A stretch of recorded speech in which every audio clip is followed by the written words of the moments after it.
Martin Hall Farm Fishery today in Preston, just outside Lancashire. It's a place I grew up fishing, spent a lot of time here over the years. And recently he's just dug a new lake, the pod where we are today. And we're going to show you how to approach a new venue. Now there's some new stock fish gone in, some F1s and small carp, but there's also some original fish out of another lake that have gone in, so there's some proper carp up to sort of 10, 12 pound. So we're just going to run you through the different rigs, methods and how to approach the peg when you come into a new venue like this.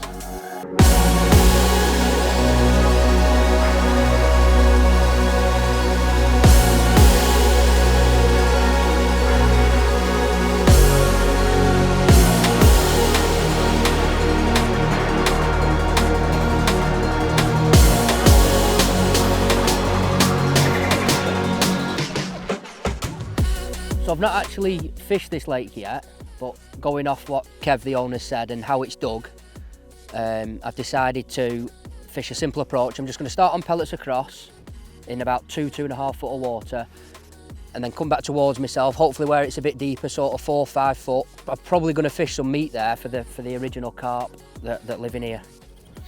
So rig wise, for the pellet rig across, I've just got 9 hollow through a short kit, 017 main line, 2 number 8 back shots. It is windy today, so I might have to add another 2, 3, depending on how much my rig's moving.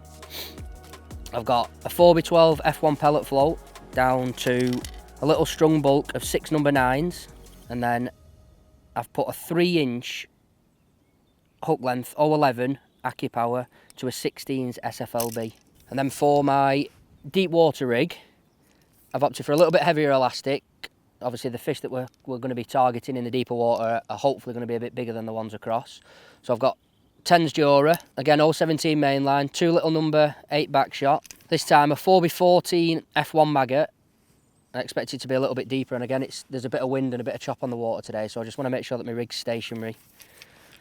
Down to a little bulk of 6 number 9s, 2 number 9 droppers, and then, oh, grab that out of my hand, a 4-inch hook length, this time 013 to a 16s GPMB hook. And then last of all, I don't know whether I'm going to have to use this rig. Obviously I've not fished here yet, but if the fishing is really good and we have to go up the slope a little bit, I have set up a short kit again, 10 Jura hollow, 017 main line, 2 number 8 back shots, a 4x14 carp shallow, down to a simple bulk 6 number 8s, and then a 3-inch hook length of 013 with a 16s GPMB hook. So it's the first time I've put a plummet on here at Martin Hall on this new lake. So what I'm going to do is I'm going to plumb up in the deep water, find out where the deepest part of my peg is, and then work my way away from myself up the slopes and back towards myself, and just get a rough idea of the slopes and the contour of the lake. So as I'm working my way out, at my number 5, I'd say it's about 3.5 foot. And it just starts going away again there, nearly at the end of my number 6.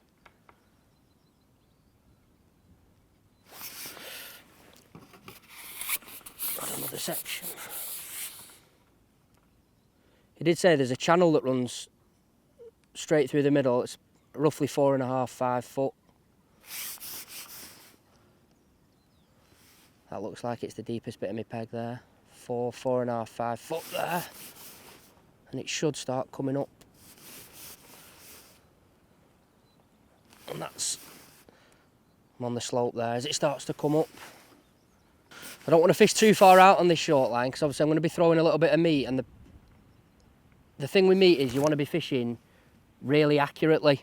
You're only throwing 6, 7, 8 bits of meat in. The last thing you want to be doing is spreading your bait out too much. I'm probably going to fish it there just on like a top 4 or top 5. So as you can see, I'm not fishing right on my feet, but I'm fishing, like I say, a top 5, just far enough for the fish to feel safe and get settled, but it's close enough that I can throw my meat and I'm going to be accurate. Because I'm only throwing 5, 6, 7 bits of meat. I need to make sure that that's going to be right around my float. So I've just put my rig on for a cross, set it at about 2.5 foot deep. I'm just going to have a plumb up and see if I can find anywhere flat. So I'm just 13 metres with a short kit and a short number 4. Starting to come up there ever so slowly.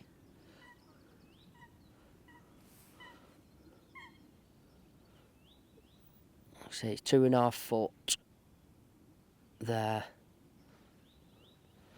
As you come back a little bit, it starts to go off as you go up the slope. So there's a nice little bit there, nice little flat bit there. That's one of the most important things when you're fishing pellets. You need to make sure that you've got a nice flat bottom.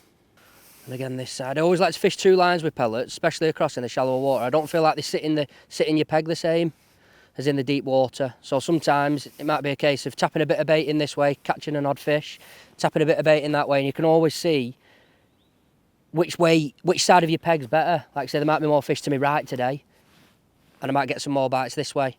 Or like I say, vice versa, they could be set out the wind to my left. There's a nice little spot there, just in line with the edge of that pallet across from me. So I've got 2 markers there. I've got a marker on the far bank, well, the far side, the edge of that pallet across from me, and then to my left, there's 3 green weeds against the bank, and I'm just in line with the middle green weed. It's like I say, it's really important to be super accurate when you're pellet fishing, especially at this place, because it's not dead flat.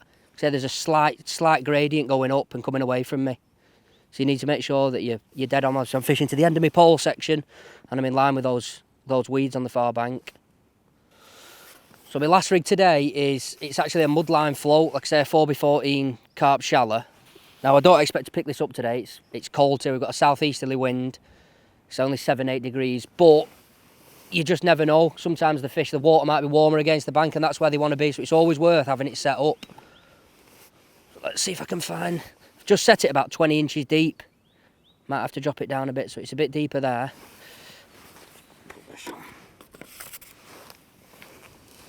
Like I see, the wind is really quite strong there across me. But just at the side of that rock, it seems a little bit more sheltered. I think my float will sit there a little bit better than it would if I was to fish against that bank or against this side of that rock, because you can see the waves are crashing into it. Whereas here, it's a little bit more sheltered. I'll just come back, take an inch off that float.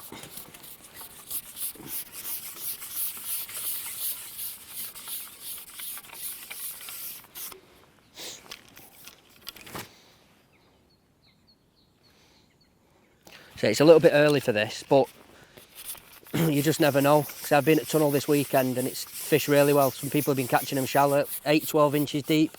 Other people are catching them in the shallow water. So, like you say, this time of year is really, really strange. Some days you can't get a bite in this depth of water, and other days this is where you need to be. As you can see, there's a nice little flat bit just at the side of that rock.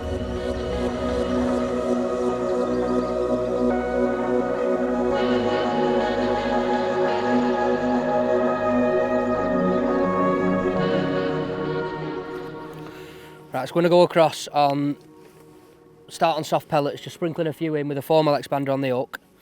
Like I said, I've just got a little small cab pot on with a little sprinkle lid. So I'm just going to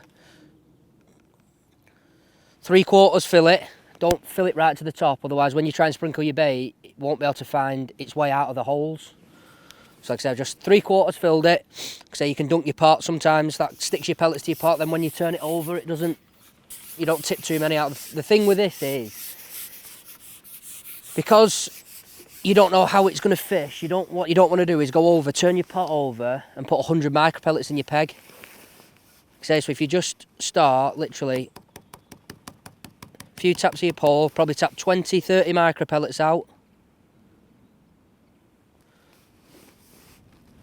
And sit your rig on top of it. That wind's getting up now. And it's just a case of literally tapping some bait in and just sitting and just seeing if you're getting any indications. Like I said, I've never fished on this lake before, so I don't really know what to expect. Like I said, I thought 2.5 foot is probably a good starting depth, far enough away from the bank. Like I say, pellets, everything eats pellets, stockies, old fish. So it's just a safe starting bait. So I'm just going to leave it 2-3 minutes. If I've not had an indication, tap a little bit more bait in.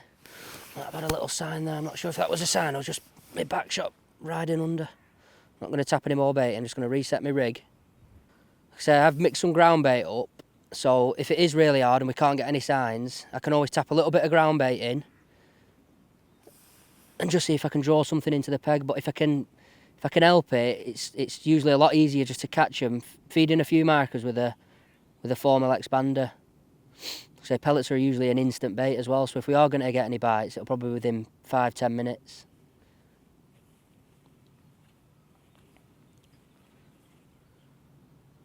So we have just hooked our first one across on pellet. It's taken 2 or 3 minutes, and it's gone under. And to be fair, it feels like a decent fish. It doesn't feel like one of the stockies. It feels like one of the originals. I don't know whether it's a carp or an original F1. So I've only got 9 Oller elastic on it, so it's only really soft. Yeah, it's definitely a carp, this.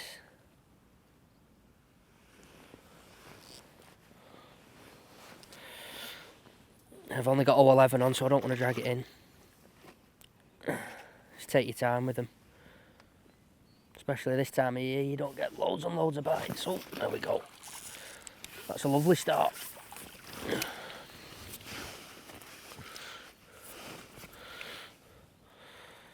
So it's a carp, probably £3. And it's just a case of repeating the process. Like I said, I've tapped some pellets in on my right hand line. I'll probably have another go there, see if I can catch. And then if it slows off, I can always tap some into my left and just see what kind of response I get. So there might be some more fish sat to my left today out of that wind. So then another 4mm expander. Just empty your pot. Again, 3/4 fillet. Get that out my leg. Like I say, it's just a case of repeating the process. Just a little bit of bait.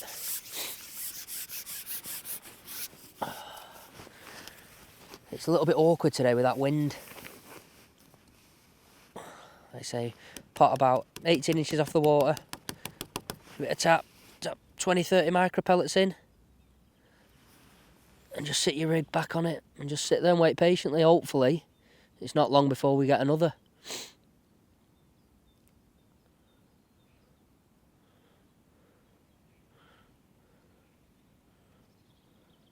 So we've just hooked, I think it's my 5th or 6th fish on this right hand line, but that time it took a little bit longer to get a sign.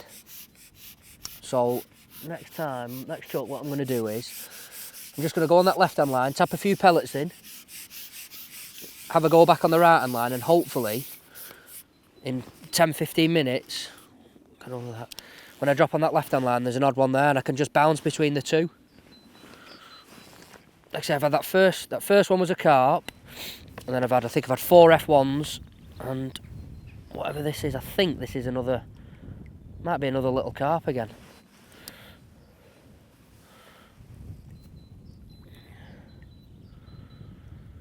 So it's probably time to just step this elastic up a little bit, but just because I wasn't sure, like the stamp of the stockies, I didn't want to overgun it. So a 10 Zoller would have probably been a bit better over.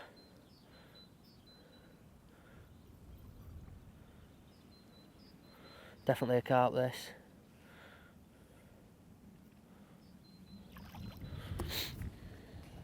Give me the right run around. Come on. There we go. Nice fish, 4 or 5 pound. Long torpedo on that one.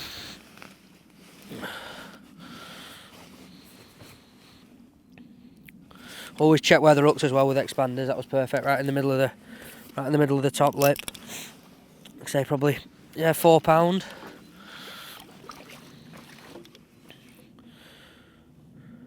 Check my shot, it's not moved.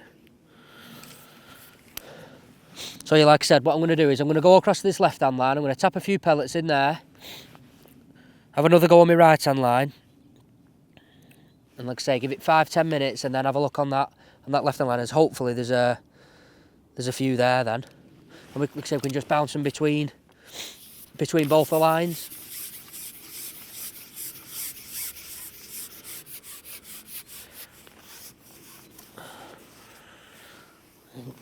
Get to your marker on your pole, in line with your marker on the far bank. A few taps. Only 20-30 micras. And then back on this line.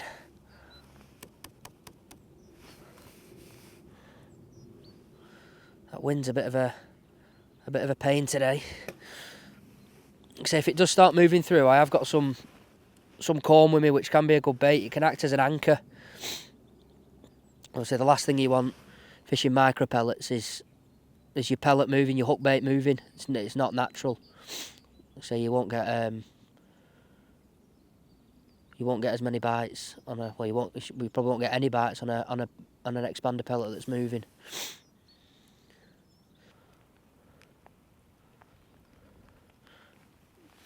So I've just dropped on this left-hand line. I've been in about a minute and a half, 2 minutes, and I've just up my first fish, which is a good sign. Hopefully now we can just switch between the two lines, like I say, ship out, tap a bit of baiting in the left-hand one, fish on the right and vice versa. Hopefully you can just keep fish coming until later on in the session, where hopefully we drop on that meat line short and catch some, well, hopefully have a good run of better fish. Another little one of the stocky F1s.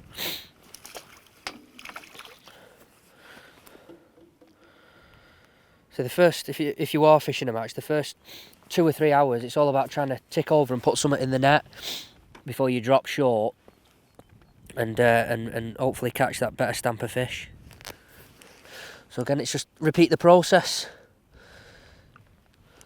Tap a few micras in on either your left or your right line and fish the other. So I'm going to tap some in on this right hand line, and then I'm going to go over to my left hand line where I've just got that fish and see if I can nick another one. Tap a few pellets in there. Oh, flick your rig back towards you. It's really important that you flick your rig, almost flick it back under your pole tip, then lift it up and drop it. And if you were to flick it past your pole, you'd be flicking it into the shallow water, so your rig wouldn't settle. Obviously your hook bait would be past your float, your pole tip, and as we go up the slope, it'd be up the slope. And so it's important that you flick your rig back towards you, tap your bait in, let your rig catch up, and then drop it on top of your pile. Like I say, it's just a case of sitting there now, nice and patient, and hopefully it won't be too long before we get another. The fishing hasn't been... There we go, there's another one now. Might be a carp, this one. You can see just tapping some pellets in and just giving it a little rest, probably just gathered a few fish. And like I say, as you drop on it now, and the same will probably happen on that right hand line. When we drop back in on that after leaving it 10-15 minutes, you'll probably nick a couple of fish off that. What's this? That's another big F1. Yeah, another one of the big F1s. Beautiful fish that. Probably £2.75, £2.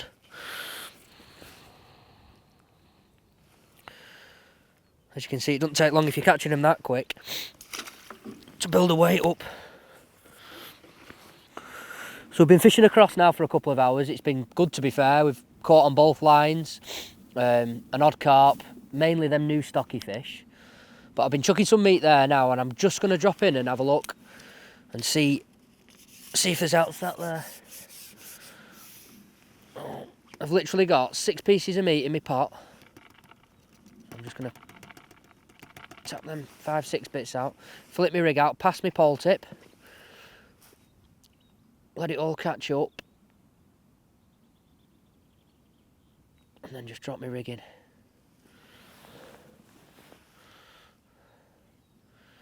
I say it's not a line I expect to go and get loads of bites on, but when the float does go under, hopefully it's going to be a better fish.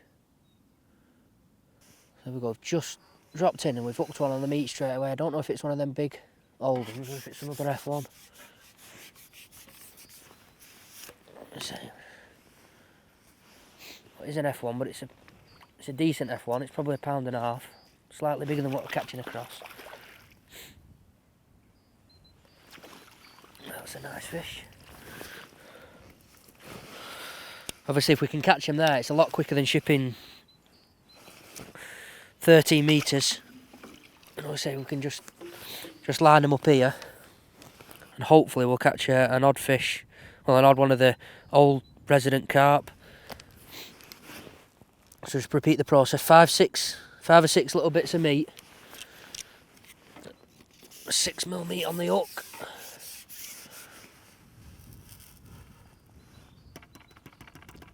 Tap them in. Flick your rig out past. Let it all catch up. And then just lower that last bit down. Probably see I've got quite a short lash on that. Obviously I'm fishing quite close to myself. But meat's a really soft bait. So if you do start missing an odd indication, if you've got a long lash you tend to strike a lot harder, and obviously your meat comes off every time. So with this short lash it's just a case, if when my float goes under, just a small lift. If there's nothing there I can just drop my rig straight back on it. I'm not having to ship back every time, put a new piece of meat on and ship back out. It's just a little bit more efficient.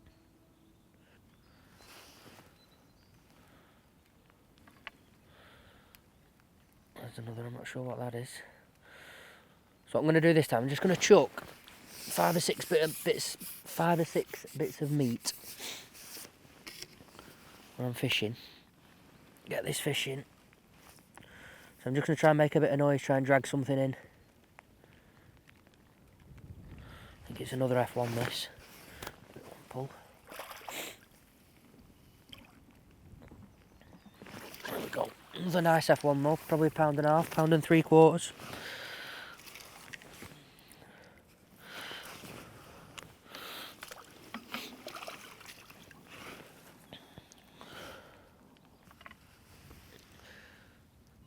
Just hooked another, and that does feel like a slightly better fish. I'm just going to get it back to a top kick, get it out of my peg. Again, throw 4 or 5 bits of meat in. That's a carp this time. They're the ones that we want.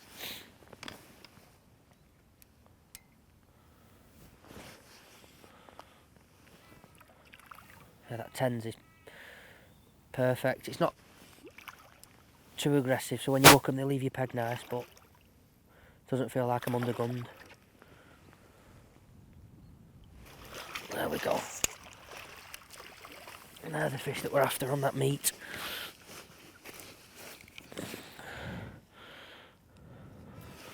Perfectly the top lip.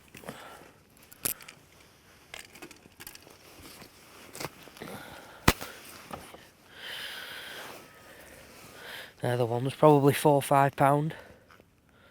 Beautiful fish. It's just a case of repeating the process. Like I say, I got a slightly quicker bite there, throwing some meat. So it's just a case of mixing it up. Sometimes you want to throw a few bits if you feel like there's too many in your peg, or you spread your bait out too much. It's just a case of putting a few bits back in your pot, tapping it in, like I say, sitting there and being patient.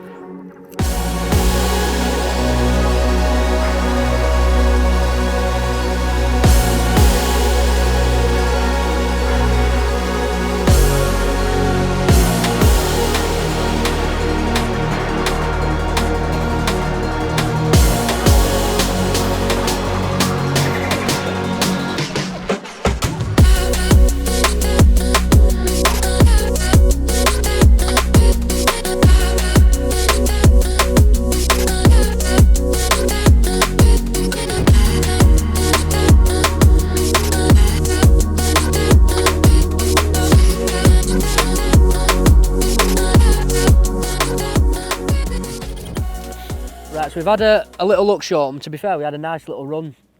Only the one proper carp, but we had a few F1s. So what I've done is I've come off that, I'm going to prime it back up, and hopefully at the end we can drop on it and catch an odd better carp again.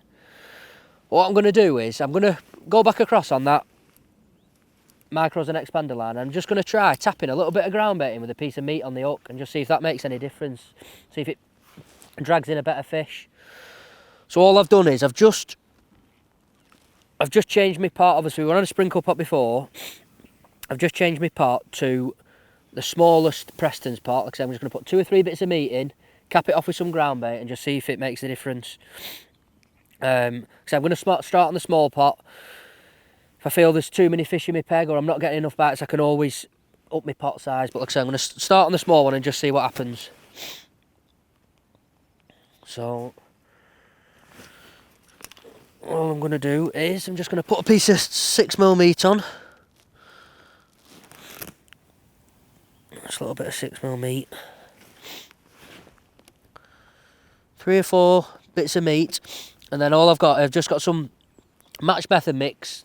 Just got it mixed up damp, so it's really heavy. Obviously it's 2.5 foot, so I don't want to be fishing a light ground bait. I'm just going to have a look on this left hand line. Just see what happens. Hopefully it'll drag an odd carp in. So unlike the sprinkle pot, what I'm going to do now is I'm just going to turn my pot over, hold my pot on top of the water, make as little noise as I can. As you can see there, all that bait's come out, and then I'm just going to put my rig right on top of it. And I'm just going to sit there now. The thing with ground bait is, although it's a good attractant, there isn't actually anything there for them to eat. So when they come in the peg, I should get quite a quick bite. So there's only 3 or 4 bits of meat in my hook bait. So hopefully if one comes in, it shouldn't take it long to pick it out. Oh, there's a little sign. I had a little sign then, that looked like a liner. Drop my rig back on it, hopefully. I didn't see anything spook out the peg, so hopefully it's not moved my pile. If we do start missing some bites and I feel there's some better fishing, what I can do is I can put my 40 metre piece on behind me. I can just go up the slope slightly, maybe look for 2 foot, deep enough for him to come in and have a look. And like I say, and if that's again too deep and we're missing bites, we can always pick the muddy rig up and have a look on that rock. So I'll just give it 2 or 3 more minutes. If I don't have another bite, I'll come back in and I'll just give it one more feed there.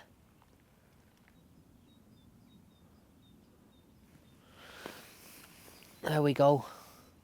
So I did I missed an indication, but it's gone under there, and I think that's a carp.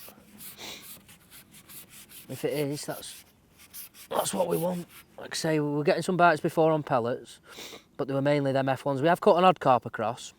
Like I say, first feed, 4 bits of meat and a bit of ground bait, and I think we've hooked a carp. Yeah, that's definitely a carp.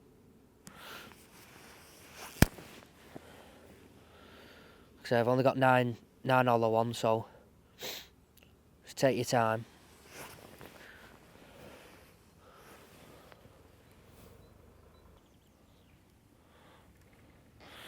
That's the thing this time of year, that meat is deadly. As soon as they start eating it, the carp and F1s, there's nothing better. That's a proper fish this time.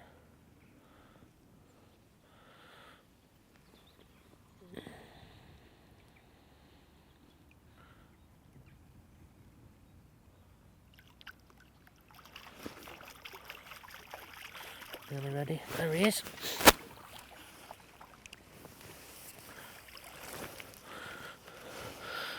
So it's probably 4 or 5 pound. I say it does not take you long to build a weight up if you're getting one of those every 3-4 minutes. Just hold him up. So as you can see, the difference in just fishing a piece of meat with ground bait, the stamp, is completely different. Lively one, we'll put him in. So it's just a case of now repeating the process. Same again, small pot, 2 or 3 bits of meat, piece of meat on the hook. You just go from there. If you start missing bites, then you can always up your pot size or push up the slope maybe into 2 foot. But hopefully, like you say, you can just keep tapping a bit of meat in that 2.5 foot, and it keeps going under with one of those. So thank you for watching, and don't forget to like and subscribe to the Preston Innovations YouTube channel.